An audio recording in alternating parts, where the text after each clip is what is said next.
Halloo? Abeet. Obbo Dirribii Lammeessaati? Akkam jirtu nagaadha? Nagaa galata Waaqayyoo. Tole sagalee bilisummaa Oromoo kutaa afaan Oromootirraa isinii bilbilaa jiraan Baarantuu Gadaan jedhama. Tibba kana akka rakkoon tokko isin mudate dhageenye mee rakkoon sun maalinni maqaa keessan guutuu fi bakka itti argamtanii naa ibsuudhaan naa eegalaa? Ani maqaan koo Dirribii Lammeessaan jedhama. Tole. Nan jiraadhu aanaa Guduruu ganda Hulaa Guutoo keessadha. Dararaan narra ga'e waan salphaa miti. Waynis immoo gaaf tokko gaaf lama miti. Amajjii gaafa guyyaa 7 jammaree hamma waxabajjii 6tti kunoo na dararaa jiru. Gaafa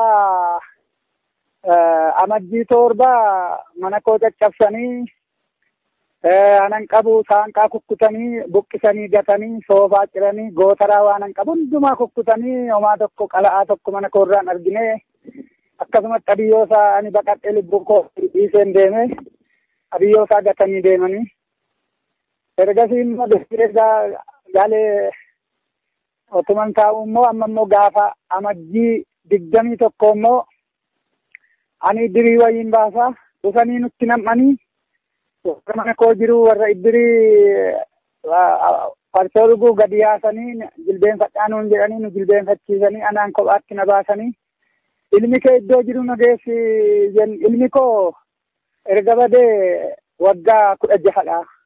Erga ijaan argee ani iddoo inni jirus hin beeku. Bilbila isaa nuu kennee ani bilbila isaas hin qabuun jedhe bilbila na harkaa fuudhanii bilbila keessaas homaa dhabanii. Kunoo akkasitti na dararaa oolanii deemanii amma immoo gaafa waxabajjii 6 seengadda torban kaleessa dhufanii anaan iddoon qotuu iddoon boqqolloo eegu na fuudhanii haadha manaa koo manaa baasanii qullaa qulqulluu ishee akka isheen hojiirra jirtutti qullaa qulqulluu ishee baasanii dhoqqee keessa nu seeysanii siftaan jira nuun jedhanii akkasitti nu dararaa oolanii ilma koo moobaayiliin harkaa fuudhanii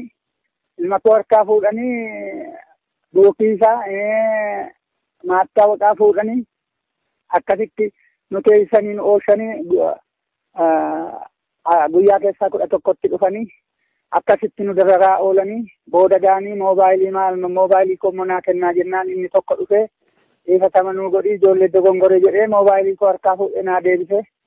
Akkasitti kunoo kana nu hojjetaa jiru waanan balleesse hin qabu homaa tokkon goone ani siyaasa adiif gurraacha isaayyuu hin beeku akkasitti na dararaa jiru ilma kee iddoonni jiru nutti meedhu ilma koo iddoonni jiru hin beeku ani ilmi koo immoo namumadha malee waa bineensa caakkaa miti waynis qabaroo miti kanaaf na dararaa jiru waanan godhuu wallaalee kunoo siqiqiin isaanii na ajjeese har'a boruun jedhu otoon dhufiin hin oolanii nama natti ramadaniiru akkanani waa tokkon dubbanne akka nuti gadi hin baane akkasitti nama nutti ramadaniiru kanarra jirraa siin jechaa kooti.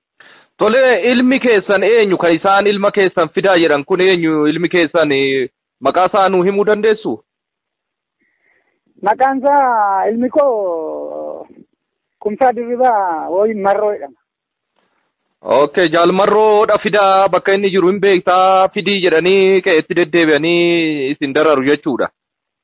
Eeyyoo kanatti na dararaa jiru ani immoo ijaa erga inni baheeyyuu argees hin beeku lafa inni jirus hin beeku dhiira ta'ee jiraasaas hin beeku ani akkuma namaa oduun dhagaha malee wanta tokko waan hin beeku hin qabu.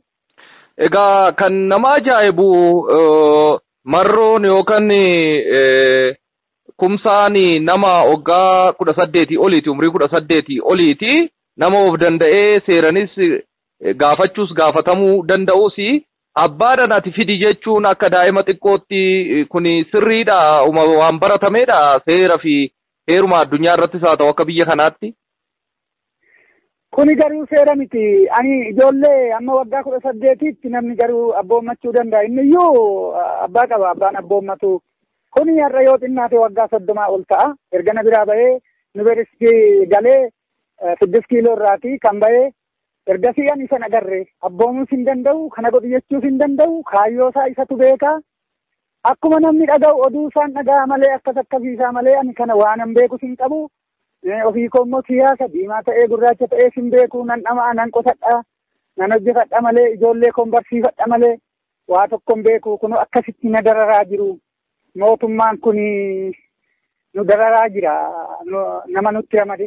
Mee warri amma dhufanii qeetti isin gaafatanii isin dararanii fidaa ilma keessa moobaayilii keessa fidaa jedhanii sistaaman kun bakka akkanaatii dhufne jedhu eenyu isaan warri maqaadhaan beektan jiru eessarraa dhufanii kana godhu? Yeroo dura gaafa amajjii bultii torbaayu warra raayyaa ittisa biyyaa jedhamanii dhufanii mana beenyaa kan jedhamu jira aanaa Kombolshaa gama. Achi safaraniiru isaantu dhufee mana koo kukkutee diigee saanqaa buqqisee gaafa amajjii torba isaan raayyaa ittisa biyyaa warra jedhamanii makalaakaa ammas deebi'anii gaafa 21 isaanumadha. Warra gaafa yoo ta'uu baate addisii geeddaramanii dhufu amma inni booda kana ammoo inni gaafa waxabajjii bultii jahaa ammoo poolisiin Oromiyaas keessa jira kaabineen isheen basaastuun keessa jirti makalaakaanis raayyaa ittisa biyyaas keessa jiru kora bittinneessas baay'eedha isaanii gara 50 ta'u gaafa kan dhufanii shiftaan addara jira hattuun as galaa maalii Itoophiyaa kan diisisu hidhanaan jedhanii anaan addana baasanii maalan godhee Itoophiyaa irraa maalan qabaanii ganama uftee na caqaccaqxee na dararuu keemanna amma na ajjeesii deemi gaafan jedhummoo na dhiisanii booddee inni tokko keessaa bahee iddoo boodarra dhufee dhiifatamanuu godhi ijoolleen hin dogongorteedhe moobaayilii koo sarkaa fuudhee naa deebise malee isaanii gar tokko raayyaa ittisa biyyaati poolisiinis keessa jiru korri bittinneessaas keessa jira.